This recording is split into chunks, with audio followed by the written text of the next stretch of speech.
Oh, did I start? Yeah, I did start.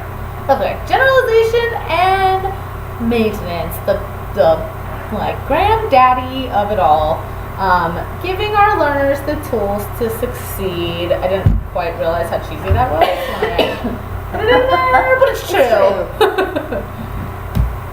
So what is maintenance? We're going to talk about maintenance first. Maintenance is when we have taught a learner a skill to mastery in our programs, like they met that 80% 3-day criteria. And then even though we're not training it anymore, they can still do it after some time has passed with no direct practice. So basically maintenance is about retaining the skills we teach, because a lot of times it's like they mastered it and then you squiggle it out on the program sheet and then like it's gone, they're not getting direct practice. So if they don't maintain it, then like, so why is maintenance important? Like I hope it's obvious why maintenance is important, because why are we going to spend months and months and sometimes literally years teaching a skill for them to master and then lose it? So if they can't take it and continue to use it, then like what's the point? If our learners aren't going to retain these skills later, why bother teaching them? So the way maintenance programming works, basically you'll see this in more detail when you're actually doing your hands-on observation and initial training on the floor with therapists and with kids.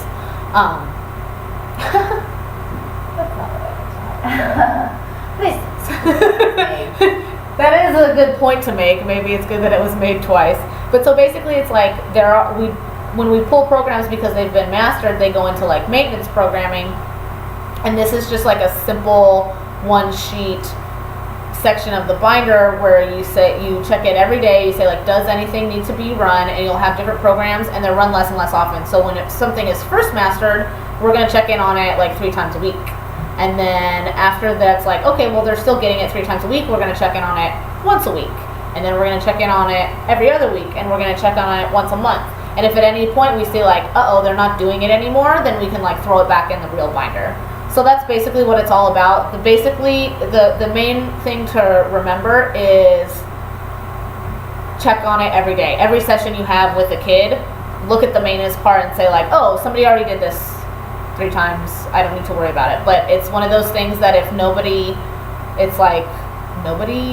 bothered to realize that the milk had gone bad kind of thing. It's like sometimes it gets pushed back, but then it's like a really important component of programming, because if you don't maintain skills, and like what are we doing?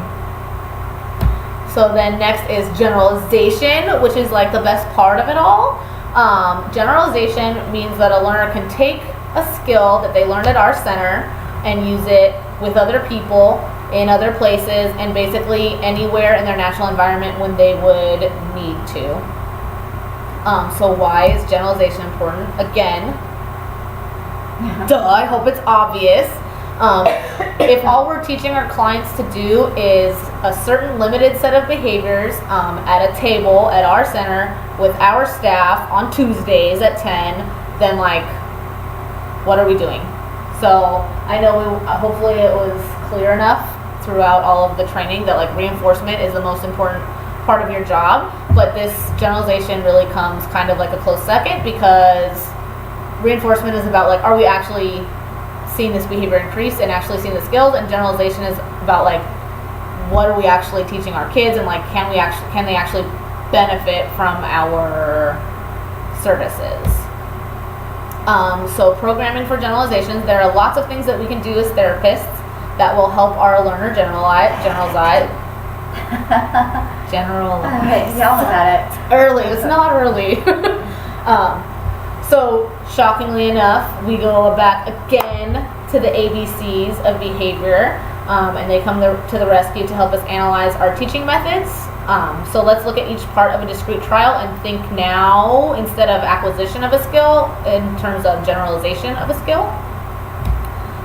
So the SD, which is the antecedent. So previously we learned that SDs should be clear and salient, and they should be given after securing the learner's attention. So a lot of times what a really good therapist does and should be doing is sits down and says like, what is it? What is it? What is it? Or like, do this. do this. So it's like loud, it's clear, it's in their face. You're doing it when you have their attention. So tact, interverbal, or like, tell me 3 pieces of furniture. So it's like I have their attention. It's 1-on-1. I'm like all up in their face. Echoic, you say like, say ah, say ah, say ah.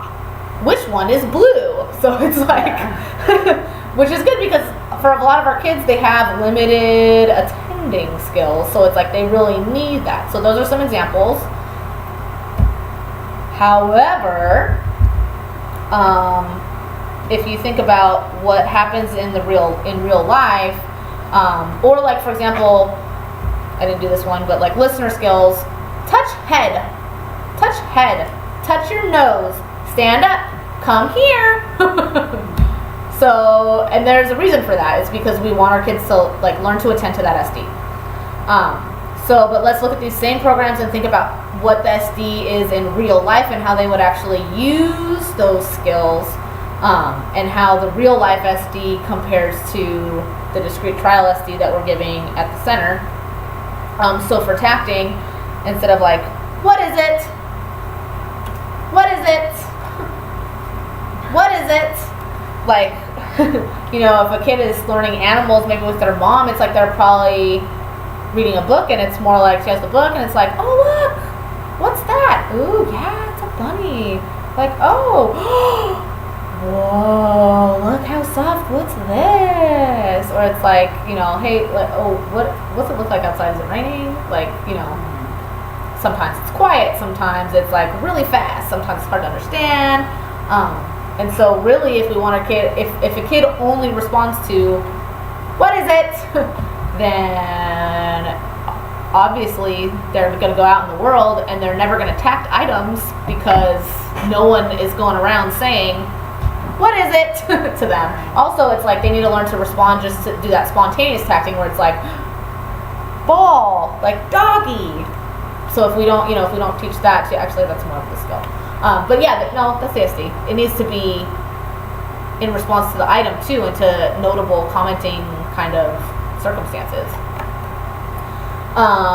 WH discrimination, a lot of times it's like, who brushes your teeth? Yeah. Who, whatever, but like really these questions happen in like the most relaxed, lazy way, and like from people with all kinds of different tones of voice, and people who, you know, speak all kinds of different ways.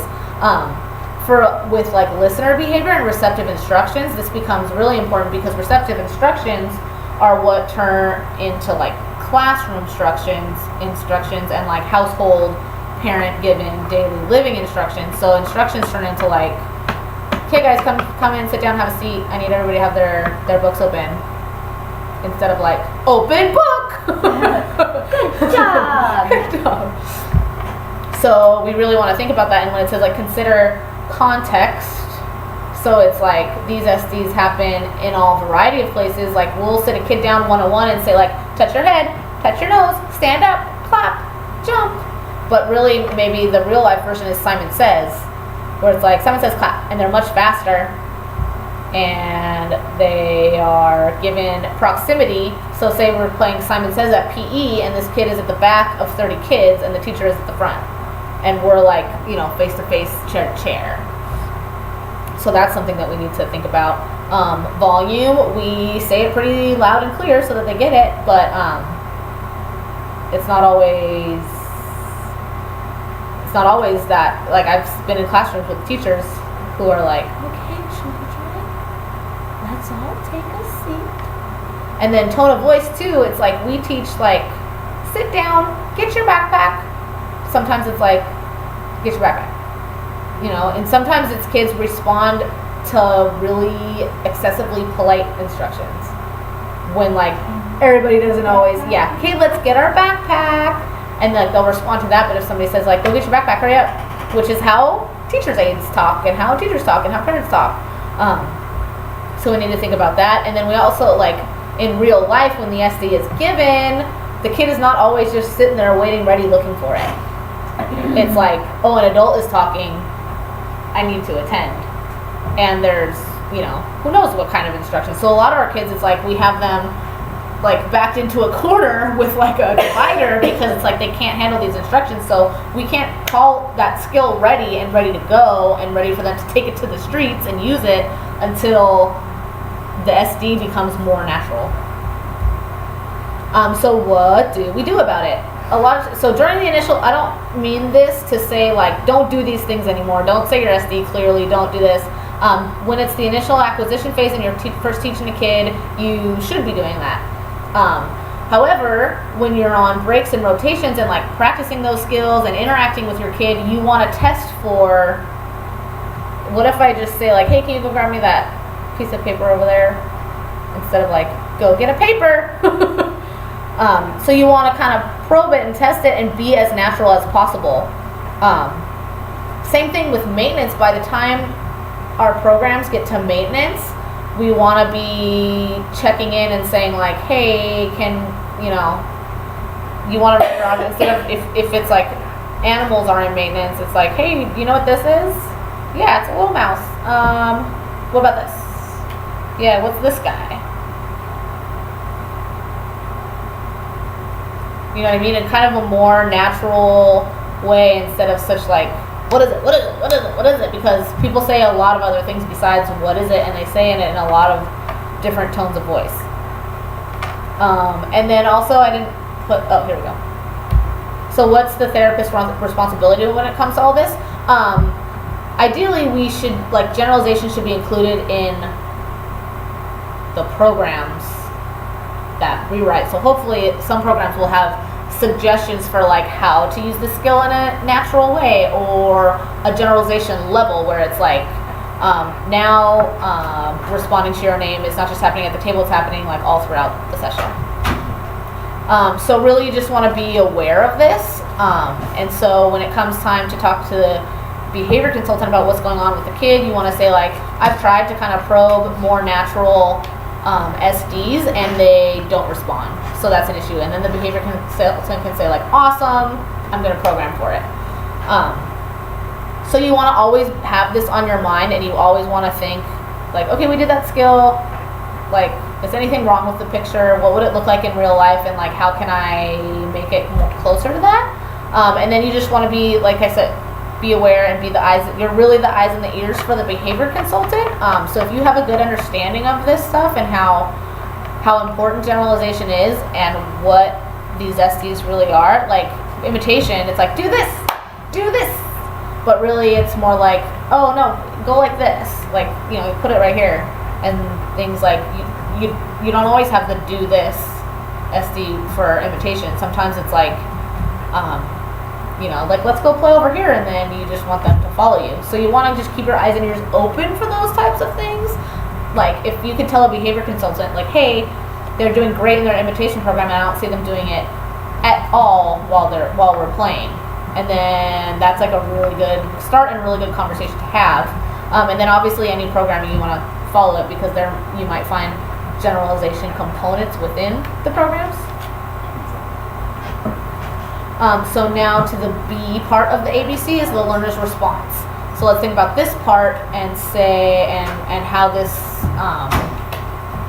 is important for generalization. So the main thing is the quality, and we talked about this during the learner's response module, how when we're teaching the behavior, whatever we accept and give reinforcement to during trials is like what we're going to see more of. So if we say clap and we accept like,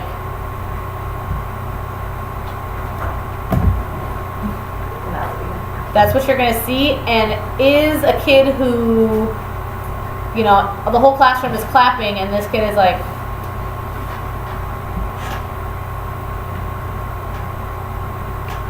or it's like, if you're happy and you know it, clap your hands, and they're like, if you're happy and you know it. That's another one, like SDs are in songs. If you're happy and you know it, clap your hands, not clap, clap hands.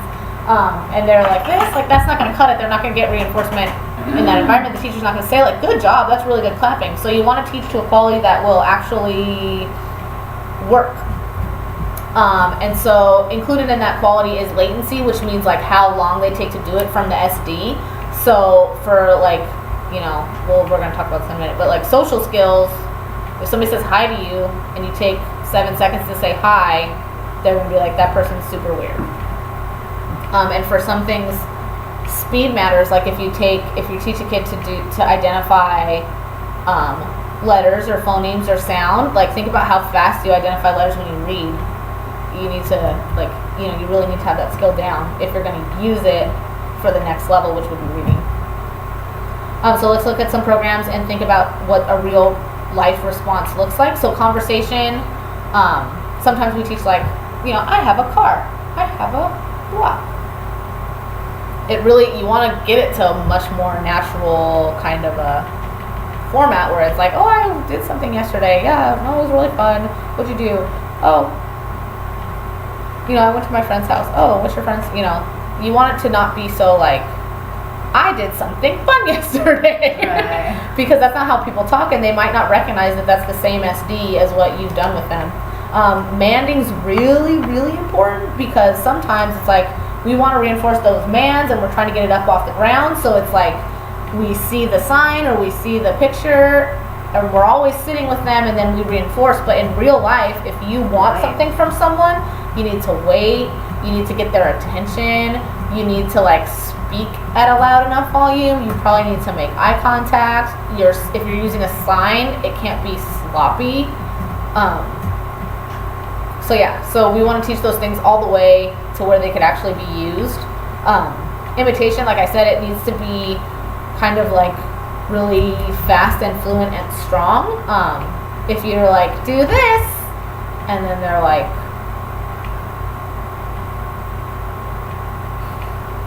because little kids have things like circle time, or like what if they're in Simon Says or PE and they're taking 20 minutes to do every movement, like that's not going to cut it. They're going to get moved out of that PE class and they're going to get, you know, their placement changed.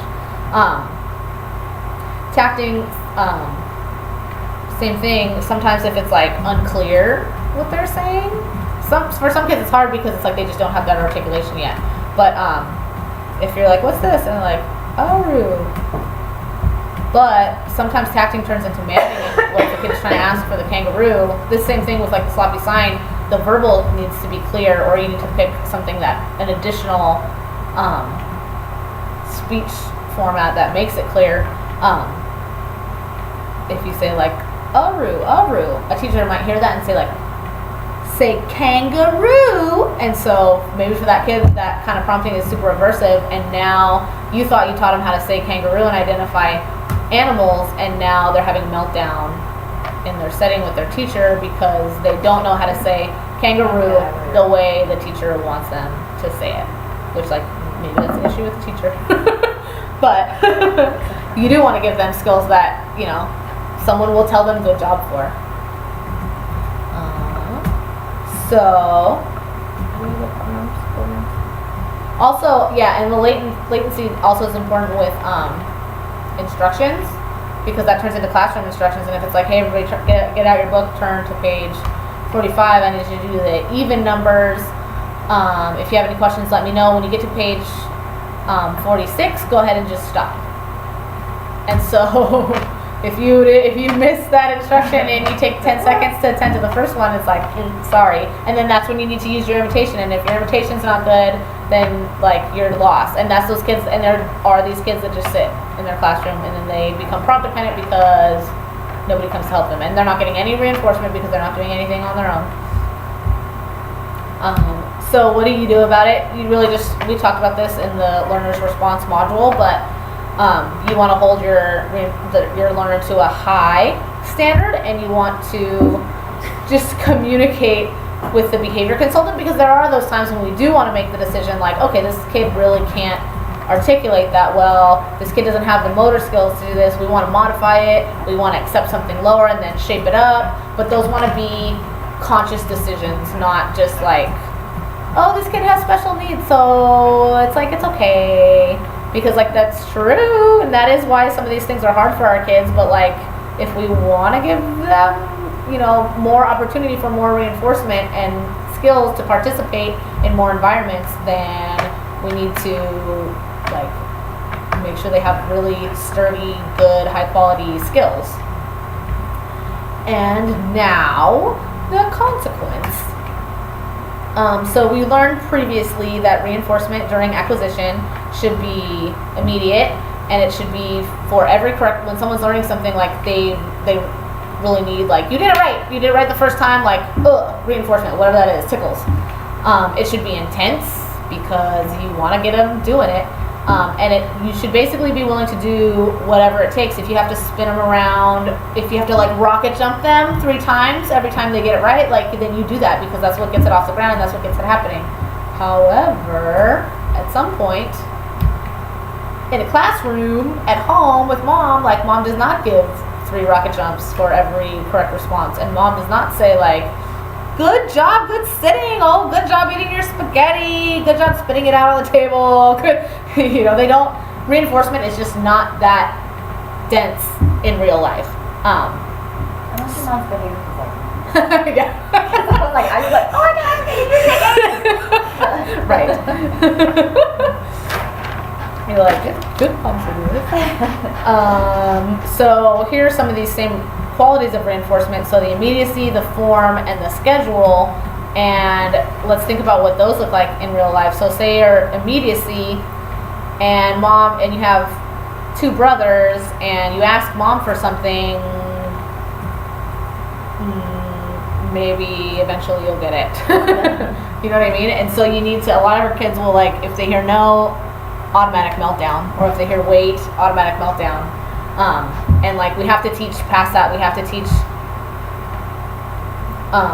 skills that will maintain, or that are sturdy enough, like waiting and accepting no, so that when reinforcement is not just like boom right there, that they can deal with it. And a lot of, like, we want to get kids to a point where it's like, oh, I'm earning points towards like a special outing at the end of the week, because that's more natural. Like, families do that. Families do have like sticker charts in the house, and it's like, we're gonna go out for pizza on Friday if you guys keep your room clean all week.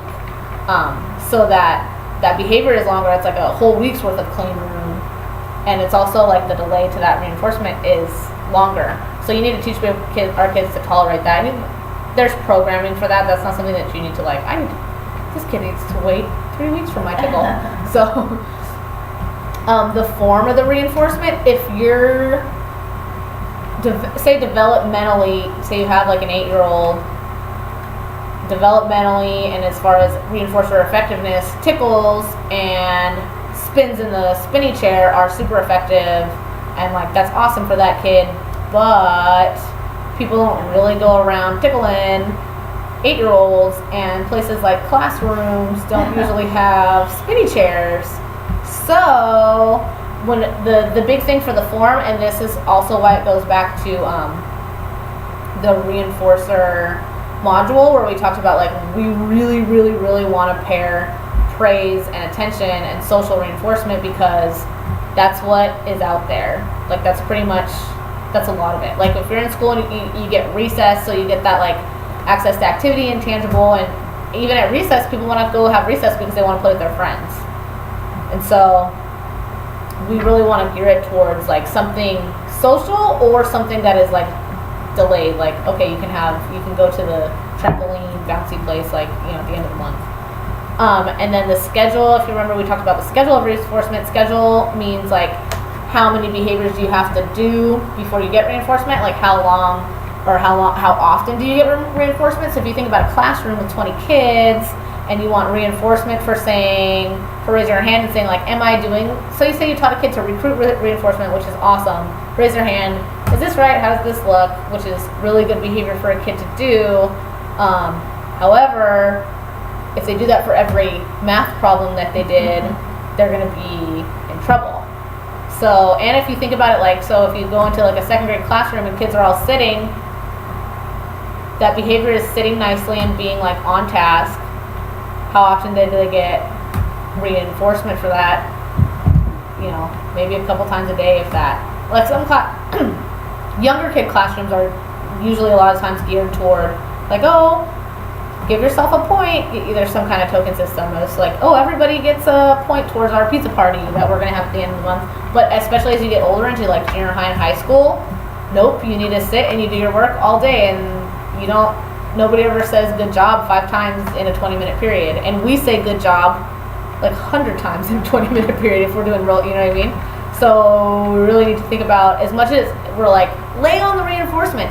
If a kiddo is getting to a point where like maybe there's a possible placement change, or you know, if they're in those settings where the reinforcement is, you have to look at like what their setting is. So if they're in a general ed class with maybe a little support of an aid, then they need to be able to function at like the same level of reinforcement that all the other kids do, if they're going to be successful there. So what do we do about this? So same thing during the acquisition phase of programming.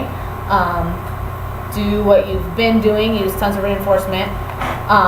Maintenance programming and during natural environment training, like breaks and rotations, that's when you also want to start to consider like, oh, maybe I'm gonna push, I'm gonna run a few trials where it's like I don't say anything. So it's like, what's this? Yeah, it's a kangaroo. What about this? Mm-hmm. Like maybe a lot of times we turn into like just confirmation that what you're doing is correct is what usually is the reinforcer for adults, and that's what we're working towards with kids, where it's like, yeah, you got that right.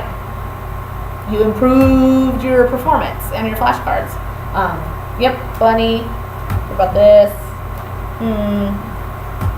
Huh? Yeah. What's this guy? That one, and okay. So that was like, 10 trials, and there wasn't a lot. So if you notice that your kid can handle that, then like go with it. Delay the reinforcement and give them a big prize at the end of the day. Say like, I'm really proud of you. You did so well today. And so make it work a little bit more towards what the natural environment looks like. And then you also want to test during natural environment training, like breaks and rotations, and just kind of play with it and see, like, can my kid handle this? And that's also the good conversation to have with the behavior consultant. And so the therapist's responsibility for this is pretty much the same as the other ones. You want to aim for unpredictable reinforcement, because if you say like, hey, let's do 10 minutes of group social, and then you'll get 3 minutes of computer, all that kid is going to do is 10 minutes, because that's what they're working for. If you say like, well, we'll see how you do at social, and then we'll see how much computer I'm willing to give you based on how you did, now you've opened the door for that like longer behavior and that longer delay. And that's how we thin out the schedule, because if your kid doesn't know when reinforcement's coming, they're more willing to like, okay, I'll be good because I'm not sure if he's going to do it or not, and they're willing to like, that's how you thin out the schedule and provide it less and less without seeing their behavior fall apart.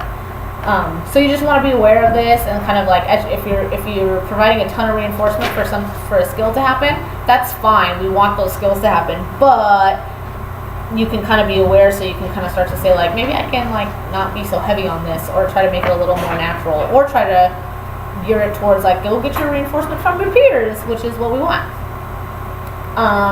You want to test for persistence, and by that I mean, so say you normally do 2 programs with your kid, and you have a higher functioning kid who you think can handle it, push and see if you can go 3 programs. You want to do those little tests, because sometimes we say like 2 programs is a general rule, but it is a general rule. Like if a kid can work for 20 minutes and have a break for 5 or 10, that's class right there. Like that's recess and breaks. I feel like even into adulthood, most things happen in roughly 20-minute segments. So that's kind of what you want to go for. And again, you just want to be the eyes and ears for the behavior consultant. If you could say things like, he does this skill, but it requires a lot of reinforcement to get him to do it, that's very hopeful information, because maybe we could directly program to fix that. And again, you want to just like obviously follow any programming. And so one way to do this is practice in the natural environment. So this natural environment practice for you guys means outings, breaks, and rotations. So one way to do it is just like simply embed the trials in those activities. So say you're working on objects 1 through 10, and one of them's a pillow, and you're in the apartment in building A. You just, you're taking a break, and you say like, hey, what's this? Or you say, pass me the pillow.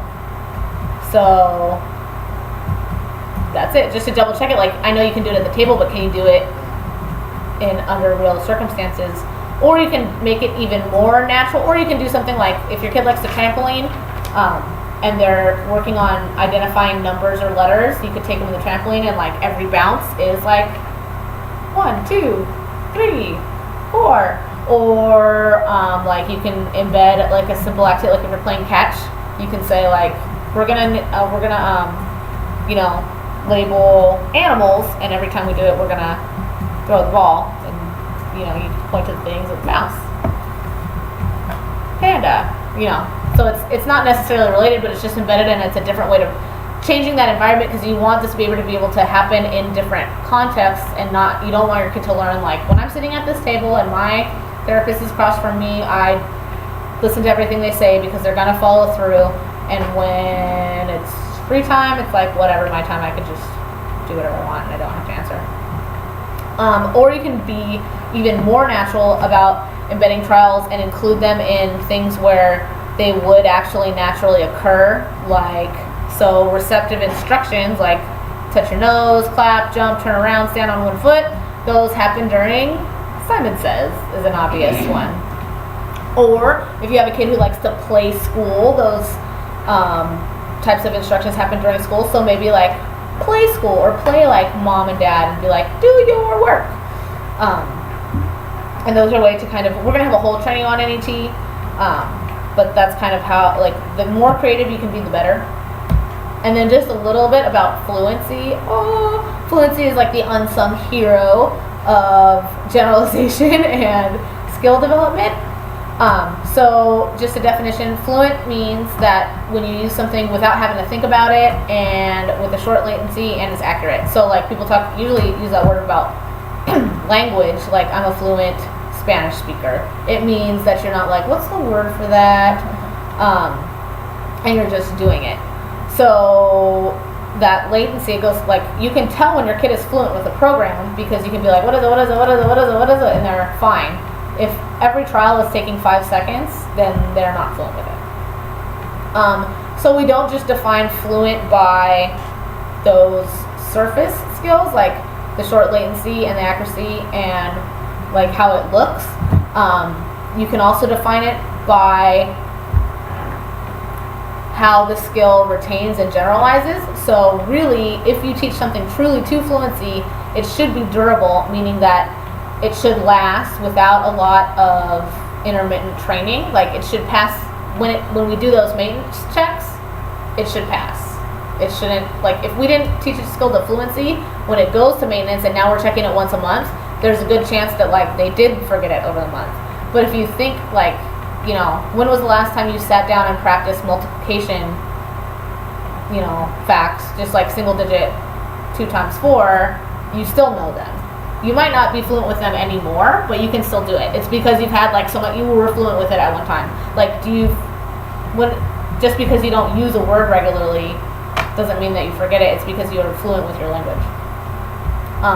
And then it's more likely to generalize without direct training. So if you can, so this is what a discrete trial kind of a thing might look like. Like, what is it? Oh, it's a lamb. Very nice. What is this? Yeah, it's a lizard. It's gonna get you. Fluency looks like this. Okay, ready? I'm gonna time you. Go. Oh, Lizard. sheep, Yeah. turtle, bunny, cow, kangaroo, Joey, Polar bear. Deer. Moose. bear, mouse. Right? Mouse. So you're trying to go like fast.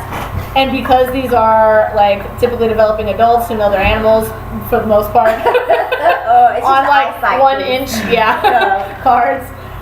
We're old. I was like, They did it fast. And fluency can actually be, sometimes people think of it as like drill and kill, like why are we sitting doing these flashcards, but they don't quite realize how valuable it is. And it can be really fun for kids because it's that like, go, you timed it, you beat your time. But it has these other benefits. So it's also more likely to generalize without direct training. So since they can do this, when their teacher, since they've done it so fast so many times, it's almost like a gut reaction. So that's why it helps generalize. When the teacher in the classroom or when their friend says like, "Oh, look at that," they'll be like, "A mouse," because they've had to respond so fast. It's almost like a knee jerk. And this is like the big ooh la la. It's also more likely to combine with other skills to create new skills, which is like the big golden wonderful benefit of it. Because it might seem silly, like why are we doing flashcards at the table? Why are we timing 1 minute? How fast can you name animals? Does it really matter how fast you can name animals? Does it really matter how fast you know your multiplication tables, like in the grand scheme of things? It does, because they'll combine on their own without having to train directly. So the example is, they did research where they took kids and measured their performance on fraction word problems, and they did, as you can imagine, terrible. Like, you know, two right, 4 right, didn't do very well, out of 10, whatever. And so what they did, they didn't teach fraction word problems at all. They went back and they did fractions to fluency, like, you know, those adding fractions, multiplying fractions, identifying fractions, to like fluency, to where it was like, I know that in my sleep. And then they taught problem solving, just like general word problem solving, like identifying, this is a subtraction, this is whatever. And then they didn't directly teach what was the problem, which was fraction word problems. And then they gave the kid the same test again, and they like aced it. So really it's like, kind of like, I'm trying to think of an example. Like like a job interview. If you are talking about a subject matter that's not, if you're like fudging your way through the job interview, trying to, you know what I mean? Like you don't have a strong background in something, and you go and they're going to say, what's this? You're going to be like, well, and trying to pull it together. Even if you do kind of know it, but you don't know it super well, those nerves and that new environment are gonna take over, and that's why later we say like, oh, I should have said this, because it might be things you're not too familiar with. If you are lucky enough to get that question that touches on something where you like are really strong in that area, it's not gonna matter how nervous you are. It's not gonna matter, you know, anything. Same thing with like sports and music have always known this. Like that's why people do drills of fundamental skills for sports, because you want it to be like muscle memory, to where the circumstances, it'll just happen. So that's why fluency is really important. So you might see some of that programming. That's just like a little FYI. So just to review, generalization and maintenance. Initial acquisition is extremely important. So don't forget, like all that reinforcement stuff we already learned, don't think this throws it in the trash. You do want to do your SDs a certain way and reinforce heavily. But if we don't finish the job, we're doing our clients a disservice and setting them up for failure. So on the same cheesy note that we began, your awareness makes a difference. But it really does, because you guys are the main people who are teaching these skills. And so, you know, to push for generalization and to communicate with the behavior consultant about where a child is at in terms of generalization is extremely valuable. So